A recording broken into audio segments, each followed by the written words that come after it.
Buenas noches a todas y a todos. Nuevamente nos permitimos compartirles la información que ha estado fluyendo durante el día de hoy en relación a los casos que se siguen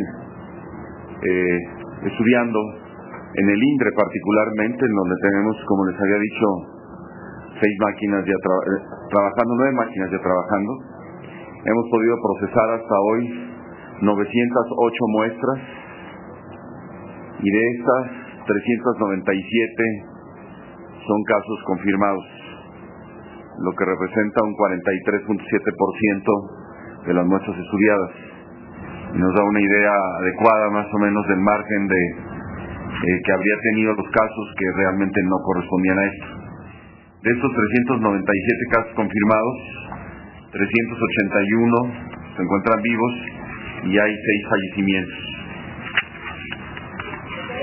16. De los casos confirmados, tenemos ya de los estados, del Distrito Federal, del Estado de México, de San Luis Potosí, son los 3 que tenemos más casos confirmados, 285 del DF, que claro, incluyen casos del IMSS, del ISSSTE, de los institutos nacionales y de los servicios de salud del Distrito Federal, 45 del Estado de México, donde también hay casos que se atendieron en los institutos, de San Luis Potosí 29, tenemos de Tlaxcala 7, Aguascalientes 5, y después con menores cifras Chihuahua, Baja California, Colima, Guerrero, Puebla, Chiapas, Querétaro, Hidalgo, Veracruz, Guanajuato, Michoacán y Oaxaca.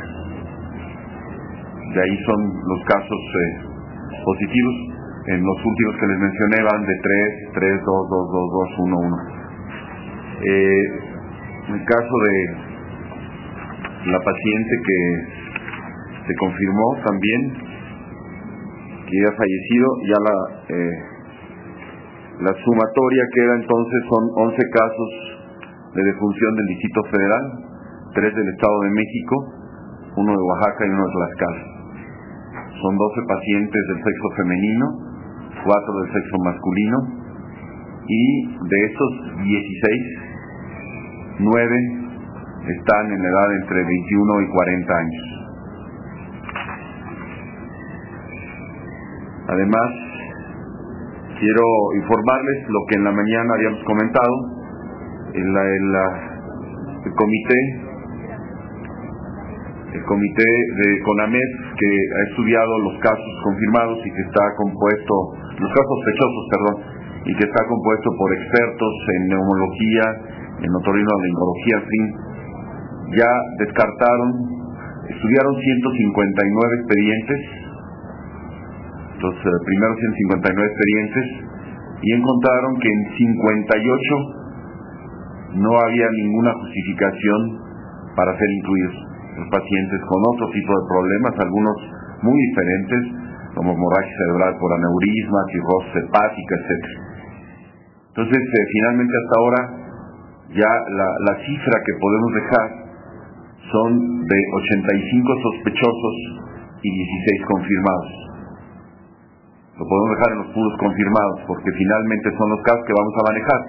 Yo quiero darles qué estaba pasando con estos pacientes que al principio habíamos estado informando y como les digo, ya han sido descartados 58.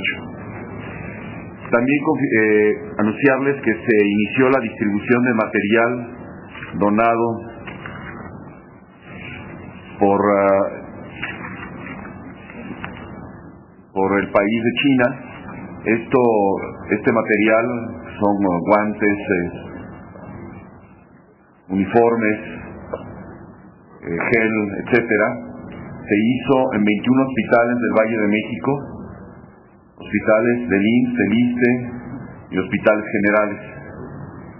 Y que el día de mañana estaremos recibiendo otro donativo del gobierno japonés, que también básicamente consisten en cubrebocas quirúrgicos, cubrebocas más sencillos, en guantes, en gogles y en solución antiséptica. El día de mañana también estaremos distribuyendo 200,000 tratamientos a todo el país, a todas las entidades de la República. El cálculo de distribución se hizo en función de los casos que han informado ellos. Entonces estos 200,000 tratamientos van a ser repartidos a todo el país, buscando que no haya ninguna insuficiencia en el abasto para todo el país. También quiero comentarles que el Comité Técnico de Expertos en Vacunación del Consejo Nacional de Vacunación se reunió en sesión extraordinaria el día de hoy, ratificando algo que ya habíamos informado, que en este momento no existe evidencia científica de que la vacuna contra la influenza estacional ofrezca protección en contra del virus H1N1, circulando actualmente, por lo que no se recomienda la aplicación de la vacuna estacional para controlar la epidemia. Esta recomendación coincide con las opiniones del CDC y de la Organización Mundial de la Salud, y que van a estar dándole seguimiento continuo a esta recomendación. Es importante, son expertos en vacunología de todo el país que se reúnen para dar estas opiniones y viene a ratificar lo que ya habíamos mencionado.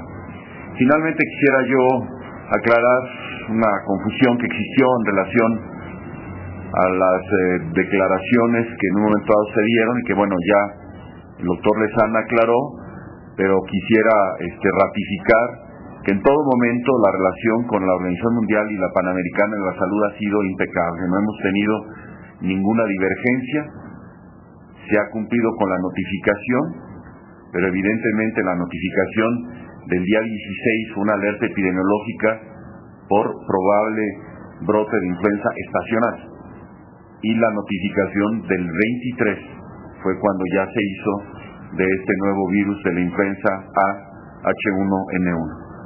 Pero insisto, no ha habido ninguna diferencia, no ha habido ninguna contradicción ni dificultad. Al contrario, ha habido una gran cooperación tanto con OMS como OPS. De hecho, los expertos de ambos están trabajando con nosotros.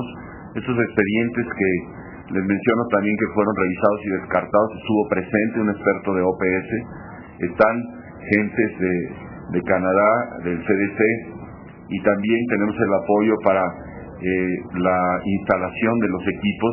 En fin, creo que allí hubo alguna divergencia de interpretación. La verdad es que no hay absolutamente ningún problema con estas instituciones internacionales ni con ningún país. Gracias. Continuaremos preguntas. Les suplico una vez más sean concretos con la pregunta. Carl Penhal, CNN. Buenas noches. ¿Será que usted nos podría dar ahora o de pronto más tarde un análisis estadístico completo de los casos de enfermos y muertos confirmados, incluyendo en este análisis el estado, ciudad o pueblo, colonia, rango de edad, sexo y clase social, tanto de los enfermos como muertos? Eso para permitirnos hacer el análisis para ver si esta influencia está dando más duro a los ricos o a los pobres, a hombres o a mujeres, jóvenes o ancianos. Personal de su oficina en el día de hoy dijeron que ustedes no tenían semejantes datos. Creo que deberían estar confundidos, tomando en cuenta la seriedad con la cual usted está liderando, monitoreando y tratando estas operaciones. Sí, de los 16 casos confirmados, ¿se refiere usted? A todos los casos, tanto de enfermos como de muertos, de todos los casos confirmados. Estamos hablando de datos para 397 casos confirmados. Sí, en este momento tenemos ya, de hecho les he compartido los datos de los fallecimientos, de los 16 fallecimientos, los datos generales, y si esta información le interesa, mañana podríamos tener de esos 16 casos que fallecieron el panorama general de sus características. Del resto de los 381 no tenemos todo el estudio de las características clínicas, puesto que son de diferentes estados. Entonces, estos datos positivos se informan a los estados y entonces estamos solicitando también esos expedientes, que fue de la manera como pudimos hacer el estudio de los primeros 159. Es decir, para los 397 casos no están haciendo un seguimiento completo para saber dónde están viviendo, qué rango de edad, en qué colonias viven, qué clase social tienen. Estamos informando a los estados los resultados de los casos confirmados. De hecho, les acabo de dar la relación de los estados. Sí se está dando un seguimiento, pero en este momento no tengo la información que corresponde. O sea que en este momento no nos puede decir si esto está pegando más a los ricos o a los pobres, no, o a las mujeres, a los hombres. Porque a las mujeres sí, porque la mayor parte de las fallecidas son mujeres. O sea, 300% más muertos entre mujeres que entre hombres. Aunque la muestra es muy pequeña. Sí, aunque la muestra es muy pequeña, pero sí corresponde a la cifra que le acabo también de leer. Laura Toribio, Excelsior.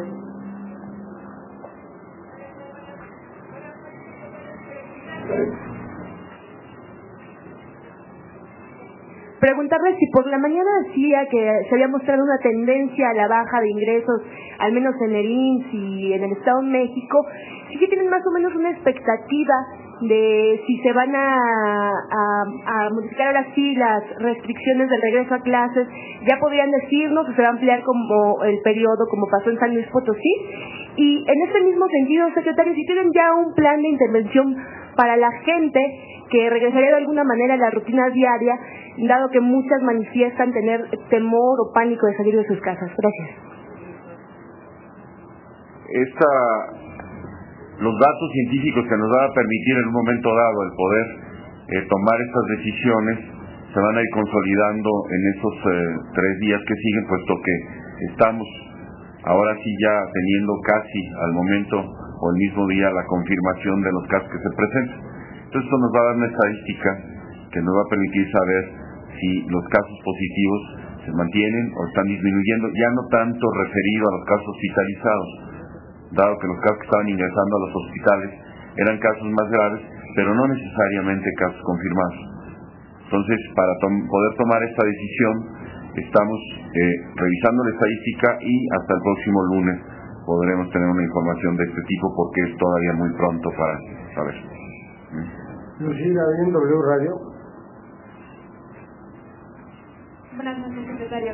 En la mañana decía usted que la epidemia estaba llegando a un punto de estabilización. Quisiera que nos confirmara que es así. Y bueno, también se ha manejado en algunos medios de comunicación, incluso el jefe de gobierno, Marcelo Ebrard, lo decía en la mañana, que es muy probable que después de esta estabilización venga efectivamente una disminución, pero que después haya un repunte. ¿Podemos esperar eso? Y si es así, de acuerdo con cómo se han comportado otras epidemias, ¿cuándo podríamos esperar ese repunte? Bueno, esta es una nueva epidemia y no podemos predecir exactamente. Las típicas epidemias tienen un primer pico y luego un segundo pico y algunas hasta un tercer pico. Entonces necesitamos tener más días para ver cuál es el comportamiento y ver si realmente hay una disminución sostenida para pensar que ya está descendiendo, y en ese momento podríamos esperar en unos días que hubiera el otro incremento, pero hasta ahora esto es impredecible, todavía no podemos dar esos datos. Carla Hernández, Proyecto 40.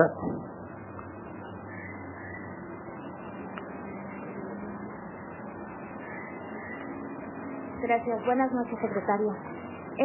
Tomando en cuenta que la mayoría de las personas fallecidas son mujeres, ¿hay embarazadas en este rango? Y tomando en cuenta también que 9 de los 16 fallecidos es en etapa reproductiva, en edad reproductiva.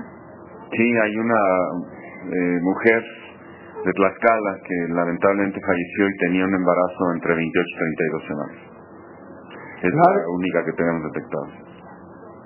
Larry Rotter, New York Times.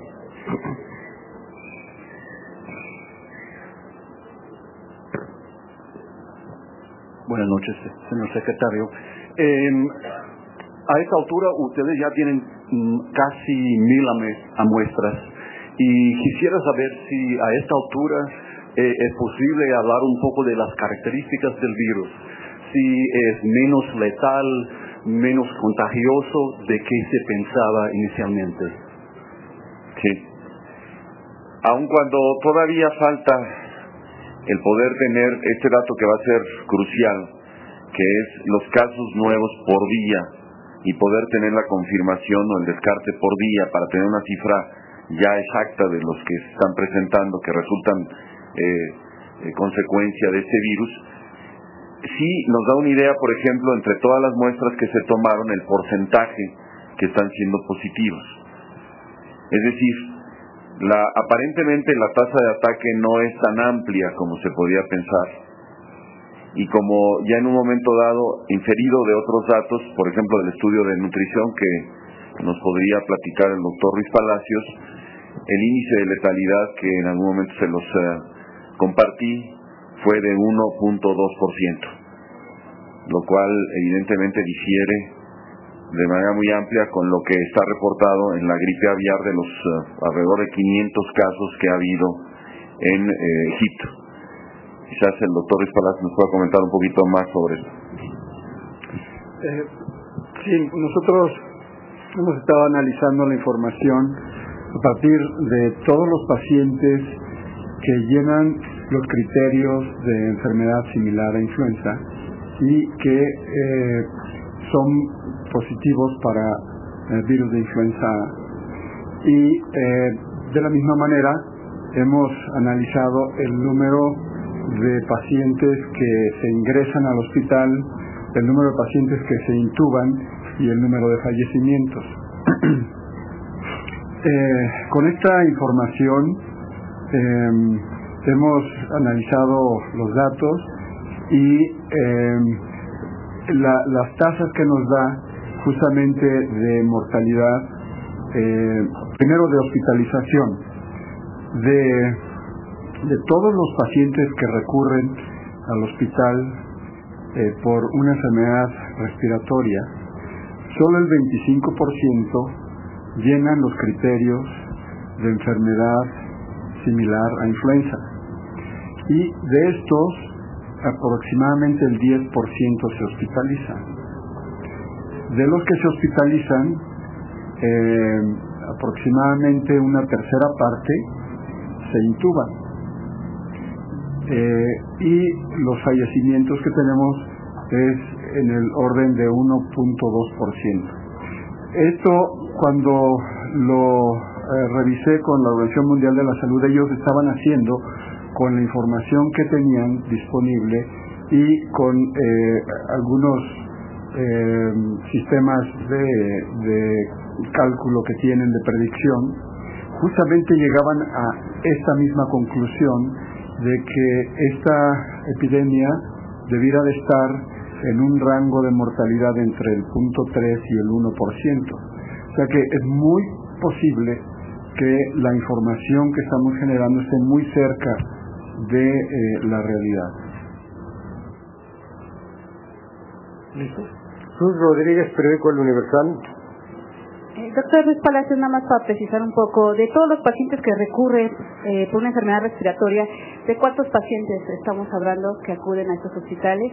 Y al doctor Córdoba, nos gustaría saber cuántos casos sospechosos hay en el país, cuántas personas se encuentran hospitalizadas, y si entre las personas contagiadas hay extranjeros, y si es así, ¿de qué nacionalidad son? Gracias. Esta cifra la tomamos del instituto para ser un poco más precisos y tomar exclusivamente una institución, aunque esto pretendemos extenderlo poco a poco a otros hospitales. Pero esta cifra estaba en alrededor de 1.500 personas, en ese rango. Insisto, los casos positivos son 397 confirmados, porque hablar de hospitalizados por problemas respiratorios alrededor de 1,000. Sin embargo, todos estos, pues muchos de ellos no van a corresponder hasta que no se tengan los resultados, y no tenemos el dato en relación a los extranjeros. Andrés Gómez, Radio Pública de Nueva York.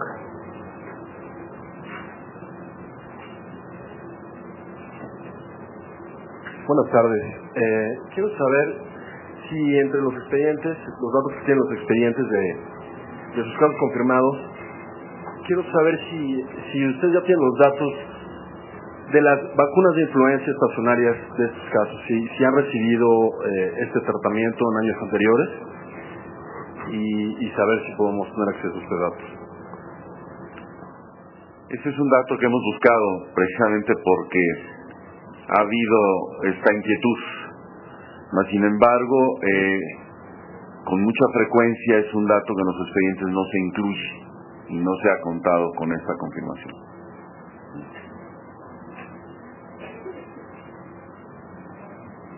Rebeca Sánchez, IMER.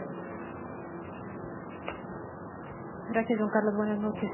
Doctor, buenas noches. Yo quisiera preguntarle y regresar un poquito al tema electoral en vistas de la proximidad del inicio de las campañas. Usted decía ayer que habría recomendaciones muy específicamente para que se evitaran concentraciones muy grandes, y quisiera saber cómo se van a hacer llegar esas medidas a los partidos políticos, cuál va a ser la vía. ¿Va a ser una comunicación a través de ustedes, del Instituto Federal Electoral, de los mismos partidos? ¿Y qué le diría usted a las personas que todavía no han tomado en serio esta emergencia sanitaria y que pues están planeando todavía salir de vacaciones? Gracias. Sí, de la misma manera, como lo afirmé el día de ayer, que tuvimos la oportunidad de reunirnos con los representantes de las instituciones electorales. Más tarde también el subsecretario tuvo la oportunidad de reunirse con los presidentes de los partidos políticos en México. Vamos a entregar esta noche al IFE recomendaciones que el día de mañana tendrán que discutirse ahí en el Consejo General, o tendrá que hacer del conocimiento en cuanto específicamente a las actividades de las campañas políticas. Esto entonces verán ustedes en la sesión del Consejo General cómo se manejan estas recomendaciones, que prácticamente van en el mismo sentido de evitar las aglomeraciones, y particularmente durante el tiempo que esta recomendación sea dada a la población en general. No tiene por qué ser diferente.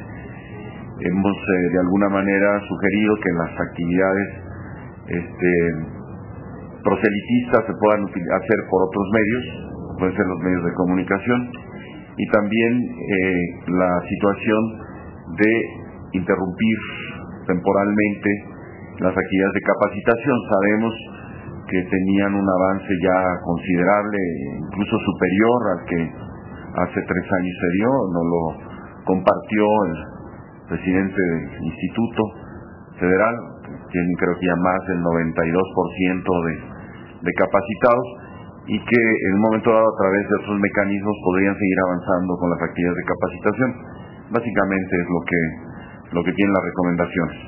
Y por otro lado, bueno, pues creo que suficientemente hemos insistido que hay todas las evidencias de que esta es una realidad, es afortunadamente una epidemia que estamos nosotros combatiendo, y que las medidas que se han implementado son en beneficio de la población.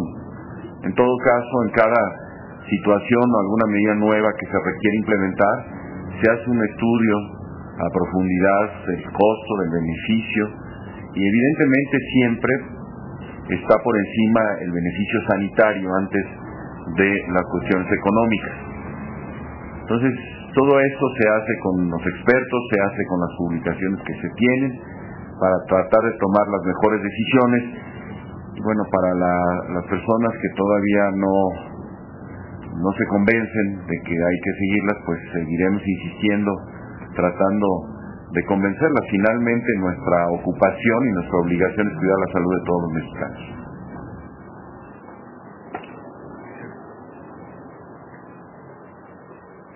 Genoveva Ortiz, periódico La Prensa. Sí, doctor, buenas noches. Yo quisiera pedirle si me puede mencionar cuáles son los elementos específicos que debe mostrar el comportamiento de esta epidemia para decidir si las medidas sanitarias se van a prolongar, se van a flexibilizar o incluso se pueden endurecer. Gracias. Sí. Hay medidas específicas, Genoveva, que no van a quitarse durante mucho tiempo, como pueden ser eventualmente o durante algún tiempo, para no ser tan impreciso. El lavado de manos, por ejemplo, el no compartir ciertas cosas. Si se refiere a lo que son la suspensión de actividades laborales o de las clases, las actividades escolares, allí necesitaríamos, como se lo he mencionado, tener una disminución importante del número de casos y una tendencia realmente a la desaparición. Mas, sin embargo, el hecho de que en un momento se decrete la reanudación de las clases no quiere decir, nuevamente, que no se tendrá que tomar una serie de medidas para seguir teniendo esa vigilancia y evitar la transmisión del virus. O sea, no es decir, ya pasó todo, ya no va a pasar nada. Entonces, esto ustedes van a poder observar cómo va a haber otras medidas complementarias que tendrán que darse, aún en el caso cuando se reanuden las clases, para evitar que exista el contagio. José Enrique Arrioja, de Bloomberg News. Sí, buenas noches, secretario. En la tarde de hoy conversé con el señor Steve Waterman, que es uno de los expertos que está acá en la ciudad del CDC, y él decía que todavía no era posible decir que esta epidemia estaba bajo control. Mi pregunta para ustedes, desde su punto de vista, ¿tiene México esta epidemia bajo control? Y si no es así, ¿cuándo espera usted que el país vuelva a la normalidad? Sí, los elementos que hemos mencionado en relación a la estabilidad, digamos, de la epidemia, es el hecho de que el número de casos no ha crecido ni de manera geométrica ni mucho menos exponencial. Entonces son los elementos. Lógicamente, para decir en control absoluto, pues se necesita que ya no haya casos, y todavía sigue habiendo casos. El otro complemento. ¿Cuándo volvería México a la normalidad? Es que es la primera vez que lo estamos experimentando. Entonces las medidas también tendrán que reforzarse o flexibilizarse en función, insisto, de la evolución de los casos nuevos confirmados, ya todos, que vayamos teniendo. En China el SARS duró 3 meses. Elizabeth Rodríguez, Notimex.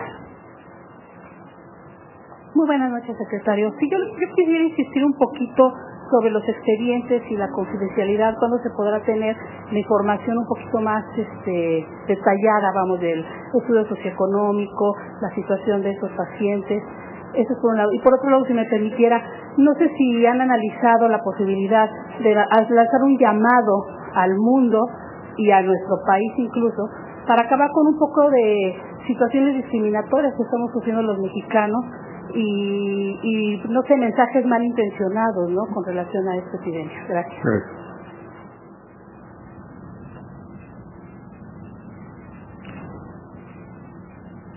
Sí, efectivamente, como lo menciona Elizabeth, sí debe de preservarse la confidencialidad de los expedientes. Por eso es que el análisis de los mismos ha sido por el organismo que la ley le da las atribuciones. CONAMED tiene las atribuciones, de hecho son los que dirimen los conflictos entre los usuarios y los prestadores de servicios.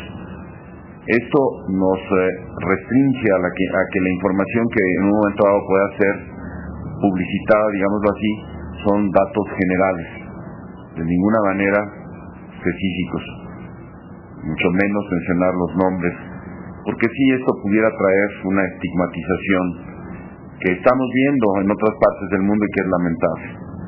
Hemos estado trabajando, nosotros, más que nosotros, la Secretaría de Relaciones Exteriores, para tratar de que estas situaciones no se den, pero efectivamente son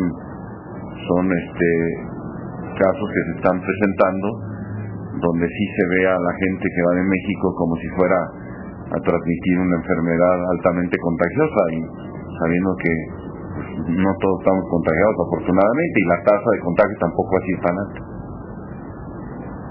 Margarita Vega, periódico Reforma. Gracias, muy buenas noches, secretario.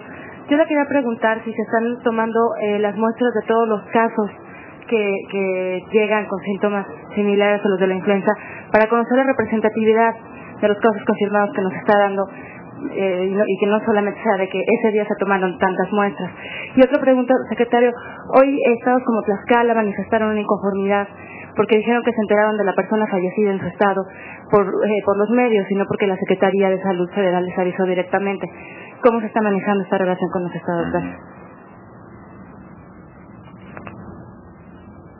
Se están enviando los resultados de los casos confirmados a las instituciones y a los estados, de tal forma que ellos puedan verificar directamente, se envían a las jurisdicciones sanitarias, puedan verificar la persona a la que corresponde el caso confirmado, que puede ser un caso que haya sobrevivido o que no haya sobrevivido. ¿Perdón? Sí. Este mecanismo se ha perfeccionado a través de esas dos vías. Una, el envío directo a las instituciones, y otro, en un portal en donde a través de una clave solo tienen acceso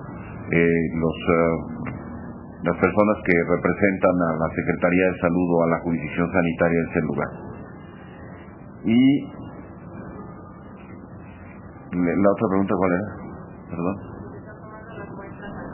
Sí.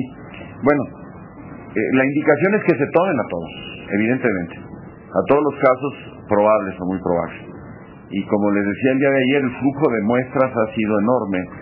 En los 2 últimos días el promedio aproximado fue de 700 muestras cada día, entonces fueron un total de 1,400 muestras. En estos 2 días que vienen se van a procesar aquí y fuera del país alrededor de 1,800 muestras. Esto nos permite abrigar la esperanza de ya ir al día, y como son de los últimos días, entonces ya tener una estadística de casos confirmados, ya no de otro tipo de casos.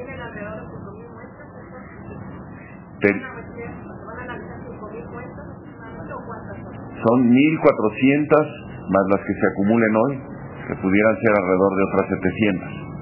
Y lo que se va a hacer, tanto con las máquinas que tenemos aquí, que están procesando 600 muestras diarias, o sea, en estos 3 días serían 1,800, más 500 muestras que se enviaron también como un complemento de apoyo a Estados Unidos, San Diego, CDC y Winnipeg, 550 muestras.